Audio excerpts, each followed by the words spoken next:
সাবেক প্রধান বিচারপতি এবিএম খায়রুল হককে কারাগারে পাঠিয়েছেন সিএমএম আদালত। যাত্রাবাড়ী থানায় যুব দল নেতা আব্দুল কাইয়ুম আহাদ হত্যা মামলায় তাকে রাত ৮টার দিকে আদালতে আনা হয়। পরাগ আজিমের রিপোর্ট। বান্ডেল থাকলে প্রতি সেনমানিতে টাকা বাঁচবে। বিকাশ সেনমানি বান্ডেল কিনে জিতুন প্রতি লেনদেনে।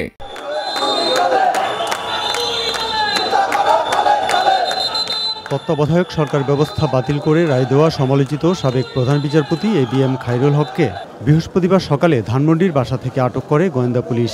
রাতে তাকে নেওয়া হয় সিএমএম আদালতে। আদালতে তার পক্ষে কোনো জামিনের আবেদন করেনি কেউ। রাষ্ট্রপক্ষ থেকেও রিমান্ডের আবেদন করা হয়নি। দীর্ঘ শুনানির পর আদেশ দেন আদালত। উনি বিচারপতি দায়িত্ব পাওয়ার পর উনি নির্বাচন তত্ত্বাবধায়ক সরকারের পদ্ধতি বাতিল করার পর যে অত্যাচার নির্যাতন হয়েছে এবং গুম কুম হত্যা এবং আয়নাগর তৈরি হয়েছে উনার বদলতে হয়েছে। শেখ হাসিনা আজকে স্বৈরাচার হয়েছে উনার কারণে। আমরা রাষ্ট্রপক্ষে শুনানি করি, উনার পক্ষে কোনো আইনজীবী দাঁড়ায় নাই, উনাকে বিজ্ঞ আদালত জেল হাজতে প্রেরণ করেন। আদালতে খায়রুল হকের বিভিন্ন রায়ের সমালোচনা করে বক্তব্য রাখেন বিএনপিপন্থী আইনজীবীরা।